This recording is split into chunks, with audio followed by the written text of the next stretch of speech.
Streaming now, this is the Wood TV Live Desk. And good afternoon, everyone. Phil Pinarski here with the News 8 Live Desk. Hope you're all having a great start to your Tuesday. We have a very exciting live desk lined up for everyone today, as we are being joined by 3 out of the 5 guys who make up local rock band Finding Amelia. We are now being joined by Mark Townsend, Sam Mann, and Joe Joel. They are here today, of course, to talk about so many different things revolving this band that you can actually find right now in our story on the band over on woodtv.com. But gentlemen, first things first, thank you so much for being here today. Hope you guys are having a great start to the day.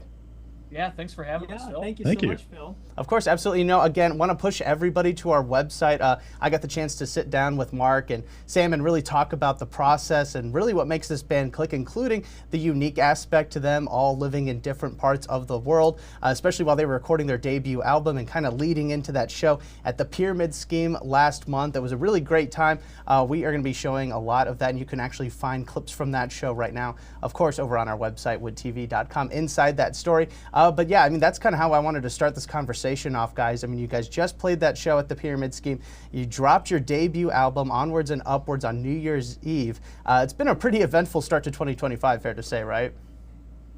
I would definitely say so, yeah.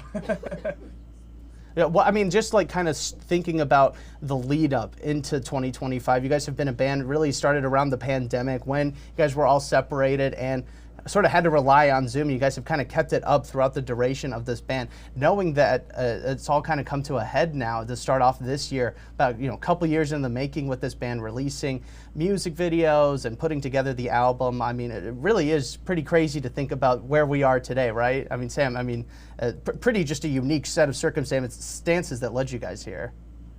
Yeah, I would say in many ways, this kind of 2025, this album, this show was a kind of a finish line for a lot of our efforts, but at the same time, it's really the beginning for a lot of where we're headed. So it's been a really interesting experience leading up until this, especially like you mentioned, Phil, with us being spread all over the place for so long. But there's been a lot of efforts as far as recording and promotion was concerned, and then finally getting that music out and really engaging with fans again and making those connections. It's been so rewarding and so encouraging for us. I just think it's fitting that now that the album is out, we're still on Zoom calls talking about it, because that's how this whole album was put together. I think the 3 of us especially are very familiar with this software. Right. No, I think that was one of the more interesting aspects in our conversations, kind of talking about it, was that I think one of you, Sam or Mark, one of you two, you guys said it was interesting because most bands are separated by that soundproof glass when they're recording, but you guys were separated by thousands and thousands of miles. And Joe, I mean, you were especially far away from the rest of the band during the recording process. I can only imagine what that was like, kind of also balancing your other day job, your other life events going on, while also trying to make this band work. Yeah, so I knew I wanted to keep recording music. I had to go to school abroad, and it's really stressful taking a guitar through an airport. It's a horrifying experience. I do not trust anyone involved in the process. I was just happy to open my case and see my guitar was in one piece, and then I said, okay, I'm gonna spend all of my free time writing music now that I'm here. Well, again, what free time? Yeah, right. Yeah, small problem. It just seemed like every time you guys were trying to record, it just, a lot of time obviously had to be taken into this, maybe more so than every other band that's trying to make it big also kind of goes into. I mean, what were some of those specific challenges you guys had, other than the fact that you were really far away and couldn't necessarily just tap somebody else on the shoulder and say, hey, what about this? I think the biggest annoyance in continuing problem is, if you do something and you want feedback from the other band members, it takes, if you're all standing in the same room, it would take 5 minutes, but it takes 5 days, because you got to record it and then send it to somebody, and then they got to download it and listen to it and send their thoughts back. And it just takes so much time. So we have these simple rock songs, some of them that they're mostly 4-chord stuff and whatever. And then you'd think it would just be, oh, we stand around, we play it comes together, you sing a song, and it goes. No, it takes so much more effort for some things that are so simple. Or even like with, oh, do we want a guitar solo here or there? I don't know. Let's try it both ways, and in 3 weeks, maybe we'll have an answer. It was a lot of that stuff, and it's just really tedious and time consuming, but I think we can all safely say we're very familiar with the different parts on this album. Is we heard every single thing in chunks through a group chat and through Zoom calls and transferring files and whatnot. It's just a lot of back and forth. I will say it was super tedious, but it did help us be very intentional about how we wanted Yes. each part to sound. Because we were recording everything and sending it to each other, we already like started forming the idea of what a song or a part should sound like before sending it to other people. Whereas in like past projects, we would see everybody just kind of knew their own part, and you would play your own part live, and then you would end up in the studio, and everybody has a very different idea of how a song should sound. Yeah. Yeah. Part of it too, I think, just when we went to start rehearsing for the Pyramid Scheme, we had to relearn how some of these songs were played because there's guitar parts that I didn't write that Joe did that I've never played before, and I'm having to have Joe over a Zoom call or in the room explain to me what chord something is because I didn't play that part on the record. There was a little bit of everybody doing everything, which is also, I think, a unique challenge to where you just go into the studio and you've been rehearsing these songs or playing these songs live, and then you get into the room and you just play what you've been playing for months. There was none of that here. It was completely backwards. And I think one of the blessings in disguise for that came out of this whole process was all of the members of the band really had to learn to become far more proficient at the technology side, at the software, and at recording. Whereas maybe other projects, they'll play live and then they'll go to a studio and they might not know all the ins and outs of the recording process. Because we're all separated, we have to learn how to record and record very well at a distance and individually. And so each member of the band, I think, on the tech and production side, was forced to learn a lot more. So it maybe took us a little bit longer to get to that point, but now the knowledge that we have within the group, I think, is really high. And for anybody that maybe hasn't gotten the chance to hear Onwards and Upwards, the debut album from Finding Amelia, of course you can find links to find it right now over on our website, woodtv.com. But even just listening to that, you guys kind of, Joe, you touched on it, the intentionality of everybody kind of knowing what to do. Mark, you also touched on it, of just, everybody knowing what to do and wanting to make it as good as possible, because you don't have the luxury of just restarting from scratch every single time. And that was really when I was talking to you guys and doing the story, and I kept thinking to myself, wouldn't it just be easier to find somebody else? I know you guys are all really friends, really good friends, but just finding somebody else to maybe just do this one extra part. But you guys never saw it that way. I mean, Mark and Sam, when we were talking, you both said that you guys have a lot in common. You like the same sort of types of music or same things you want to see from the band. And I want to hear from all three of you, really. Mark, I'm going to start with you. I mean, was there ever a moment where you really saw that difference of having really good friendships and really sort of agreeing on that same idea of where you wanted these certain songs to sound, what you wanted the album to sound like? Was there ever a moment that really hit you that was like, oh yeah, I don't want to do this with anybody else? There's a number of those. First, to answer the question, wouldn't it be easier to find other people? Yes, it totally would be. But we all like each other and we're all friends and we've been making music together for a long time. And I don't want to go find somebody else. I'd rather go through the trouble of Zoom calls to keep doing music with Joe and with Ethan and with Brandon. It's more fun that way. And as for moments where things really lined up with us, Sam and I think we're the most similar taste in music wise, like when it comes to this band, because we live together. And so it's a lot easier for the two of us to like hash something out in 5 minutes than it is with the other three guys. And as for the other three guys, it really just all five of us, we all have wildly broad loves in music and different tastes.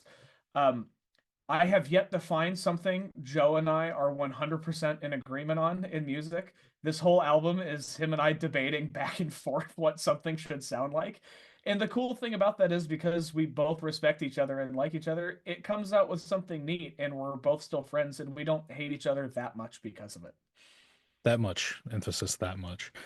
Uh, the the trust is a huge thing. Finding band members to play music with is a lot like dating. If I you've would argue tried it's dating, harder it's horrible. It's a horrible experience. because you have to date four other people. Yeah, Yeah. at Yeah. the same time terrifying.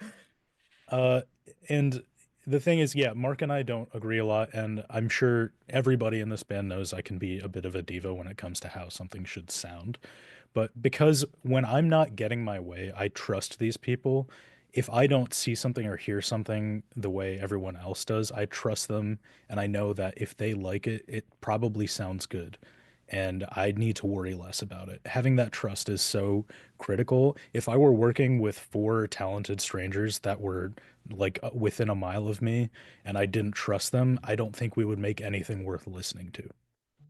I totally agree with Yeah, that. I totally agree. That was kind of leaning into what I was going to say, Joe. I mean, yeah, would it be easier to find somebody next door? Yes, 100%. But that doesn't come with the long trust and the experience we have of working together, and it doesn't come with the differences, the creative differences that we have as a group. I think because we have different backgrounds of music genres that we've played and music education, you know, in different arenas, we all bring something unique to the table. And I think that all of us are dedicated to the sound that we're making, and the sound that we're making doesn't come without all five of those different inputs. And so Totally. for us, it might be easier to find somebody else, but we would lose our sound. And the thing that makes us so unique and makes this project special for us. So when it comes to, you know, is it worth it? Yeah, we'll take Zoom calls across the country for Brandon's input, for Joe's input, Ethan, you know, for what they can bring to the table with Mark and I, and really to create something beautiful in our perspective. Absolutely. And, you know, I think, you know, we're looking at some footage right now from the Pyramid Scheme show that you guys put on earlier this last month, actually. And you could just see the fun you guys are having on stage. You know, it just looks like an awesome, awesome time. And I think what you all three have said about having that history and determination for this band all kind of coming together. I mean, you see it on that stage, but that show was also pretty interesting for a number of different reasons, other than the fact that you guys, the first time you had ever played, all five of you in the same room, was that Wednesday before that show. Really short time frame to turn around, you know, actually getting together and practicing and then going on stage in front of all of those people and performing. I mean, what was it like kind of stepping on that stage, or maybe even moments before being called out, where you were like, is this going to work? I mean, was that ever a thought that the three of you had? For me, it was like I'd been standing my entire life and I had finally sat down. There was just this overwhelming sense of relief and we're back. We can finally do the part of being in a band that makes you in a band. For me, being in a band is about playing music with people in person and rocking out and having fun, and the studio and, you know, recording and writing and all that's just an obstacle to getting to play live together. So for me, it was just a giant sense of relief, like, finally we can do the thing that I want to do. I think like what Joe was saying, that it's because of the trust that it made it easy. Yeah, for sure.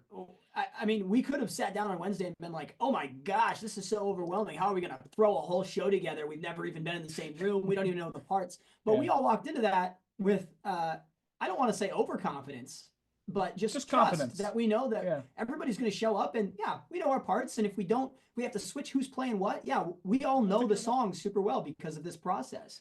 And we're going to be able to not only pull off a show, but put on a really good show. Yeah, and, I mean, the three of us have been doing some kind of music, something together since 2017 or 18. So it's been 7 or 8 years now. And Joe and I since 2015, and and Brandon and I since 5th grade. Yeah. You know, like it's been a decade for Brandon and I of playing music together. So when it came time for, or 15 years, not a decade. I was going to say more than a decade. 50. My coffee hasn't kicked in yet. It's 3:00 in the afternoon. I have so much history with Brandon, and now with Sam, with Joe, and you know, Ethan's the newest one, and even Ethan we've been doing stuff with for like 6 years now. Yeah. I mean, there's just an incredible wealth of history that builds up that trust and confidence. And just having that ability to really rely on that. And Joe, you know, you in particular, I mean, did you have any sort of hesitations going up there, or kind of the same thing where you just relied on that ability to know what sort of your other bandmates are maybe thinking, you know, with just all the time you guys have spent together? No, it's like they said, the trust makes it so easy for me to sit down and know that I'm about to play music with four other people who have practiced their parts and know their parts. My It's a trust for, real concession, by yeah, the way. There's a lot of bands who've played in that do not know their parts, Yeah. and that's yeah, terrifying. Yeah. it's, see, because I know these people so well, I know that if when I write guitar parts and I record guitar parts, I can send the tabs to Mark and I know that he'll have them down. I know that he's just that talented and I know that he wouldn't breach my trust by just showing up the day of and going, I kind of just I did what I wanted, you know. Again, this is not something I could ask for from people who are talented but not really, beholden to me or dependent on me. If I ask, a really talented guitarist and I send him a tab, I couldn't show up that Wednesday and be like, okay, so did you get all of the chord changes and did you see my notes on this bar and actually expect them to have done that? I would just be incredibly lucky to have that from anybody else. Well, it definitely Yeah. does seem like you guys have put in the time and everything. Again, that debut album, Onwards and Upwards, is out now for everybody who wants to check out more on Finding Amelia. And of course, you can find playback from their show at the Pyramid Scheme over on our website, woodtv.com as well. But Mark, Sam, Joe, gotta ask, with such a great start to 2025, you guys, it may be easy to just not necessarily stay complacent, but say, all right, maybe we take a break now that we are kind of at that point, maybe think about what's coming next. Have you had the chance to think about what's coming next? Anything coming up in the near future you guys want to tease? Let the fans know, let our viewers know, just anything at all that we can kind of be on the lookout for regarding Finding Amelia? Yeah, I mean, like I said at the beginning, this was a finish line for us in a lot of ways, but it's also the starting line for us, in what comes next. And we've got a lot of exciting things that we're working on right now. We have new music that we're already, pushing to get written and working on recording. So stay tuned for that. This is just the beginning. You're going to expect more from us this year for sure. We're looking at, setting up some fun shows for the summer. Looking at a number of different venues around Michigan and West Michigan where we can headline and get ourselves back out there again in that context. But really right now we're focusing on finding other bands that we can open for, larger national acts that we might be able to introduce ourselves to a whole new audience entirely. Like we said, it's just the beginning and it's hard when we're spread so far out to develop a local audience and maintain that. So part of the beauty of us being spread out is that we have audiences all over the place. We're getting radio play in Seattle, we're getting radio play in France, and That's a true that's one. a true Yeah. one. And we're pushing things all over the place. And so we're really focusing right now on expanding to more of a national base and a national scene and kind of seeing what that brings. Well, definitely. Well, I mean, I know for me personally, I'm excited to see where you guys go. It was awesome getting the chance to talk to you guys, and we look forward to really just seeing everything about Finding Amelia. And again, can't thank you guys enough for stopping by in the live desk today. It was really, really, really awesome getting the chance to talk to you guys again. Thanks for Thank you having for us, having Phil. us. Appreciate Yeah, it. thank you so Hey, much. next time we're playing, just text me and I'll just send you a ticket. Exactly. We'll just do a live desk of the whole show. How about that? Can I get that in writing? Yeah, exactly. Hey, Yeah. I'm the one that's got to worry about getting that in writing. Yeah. Think about the numbers we get on that one. All right. Sign awesome. us up, man. Yeah, great, Thank you. awesome. Well, Mark, Sam, Joe, thank you both. Thank all three of you for stopping by. Again, everybody that wants to know a little bit more about Finding Amelia and check out their debut album, Onwards and Upwards, you can find all of that information right now over on our website, woodtv.com. If you're watching us on Facebook, we've made it even easier for you to find that. Just head on down to the description box or the comment section below. You'll find a link directly there. Sam, Mark, Joe, one last time, thank you all so much for stopping by today. It was great talking to you. Thank you. Thank you. Of course, I want See to thank you. everybody else for tuning into this latest edition of the News 8 Live Desk. I'm Phil Pinarski, and we hope you have a great rest of your day.